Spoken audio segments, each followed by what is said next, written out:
Yeah, here are some things about Mexico that you might not know, and maybe you never wanted to know them.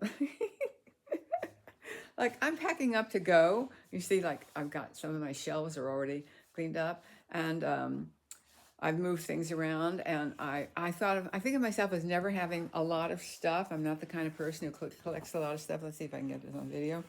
But here's just like a few things that I packed up this week to take with me. And my favorite little pillows. And I'm not finished yet.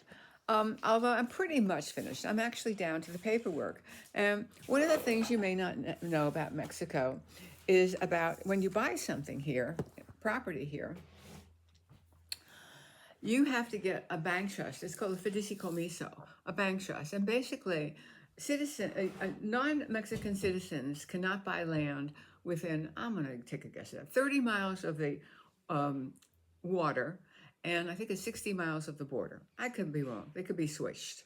So I live along the coast, and that's, of course, I'm near the water. I don't know, some 17th century rule about invasions. But the problem is that they went to change that rule a few years ago, about 10 years ago, and the banks really, really objected, and I know why. Because it takes about $1,000 or $2,000 to get one of these, and then you have to pay them between $500 and $700 a year to keep it. And that makes your property legal. Anyway, I thought I had everything taken care of. I thought, oh, I've got a woman I've known for years and years and years. In fact, I did buy a house from her once that she listed, and we talked about her renting this place for me. And this morning, I opened my email and she sent me a listing contract. A listing contract. Well, we talked about maybe selling this property, but here, as we all know, I am 85, going on 86. There's absolutely no purpose to my selling my property. What am I going to do with the money? I have no heirs. What am I going to do with that money? Reinvest it somewhere else? Why? Why would I do that?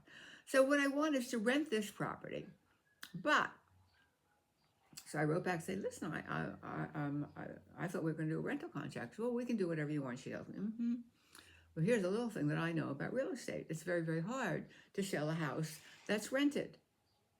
How long it'll take care of the rent, get rid of the renters, blah, blah, blah. Will they let us in for inspection, blah, blah, blah, blah, blah, blah, blah, blah, blah.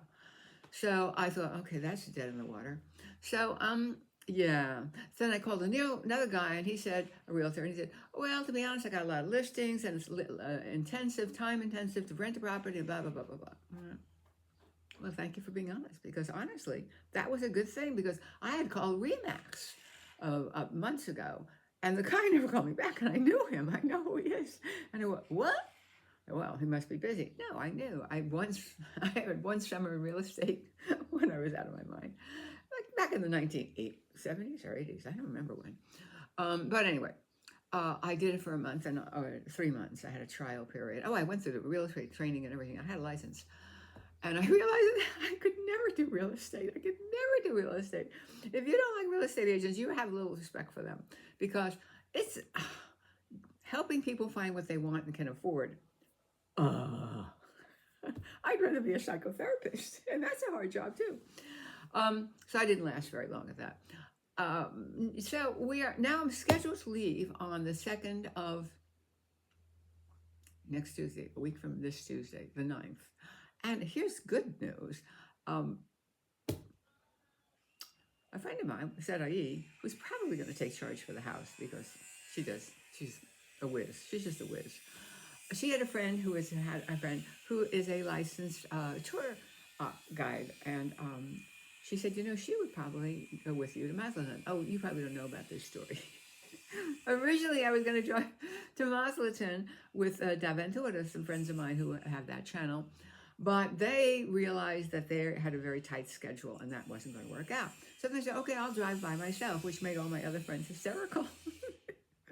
Things you can do when you're in your 80s to frighten people. I think I'm going to drive 850 miles down mainland Mexico by myself. No, you can't. But they have jobs, or they have families, and they can't do this. Anyway, at the last minute, she said, I know this woman, and she gets paid a certain amount of money. Not an unreasonable sum of money, but thinkable money. And so I met with her, and she's just a darling young woman. Well, she's in her mid-40s probably, or maybe she's in her early 40s. I don't know. She seemed, she just radiates capability. She likes radiates capability, and she's been to Mazatlán before, but she's never driven it. She has family there. So as of this moment, I have nobody to handle the property, rental property. Well, except probably I'm going to consent IE into it. I'm going to twist the old guilt rope. And I do have a neighbor whose husband does he repairs cars and sells them. He's got an old car. He's going to park in my driveway. And the house is paid for. So it's not like I have a mortgage and I have to worry about money every month. But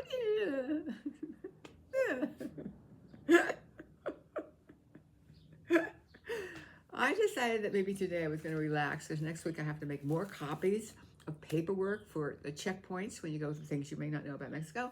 They have checkpoints when you go from state to state, and they tend to look at your car. What do you got? Anything illegal? Please. I'm old. Maybe that's illegal. I don't know. Anyway, there you are.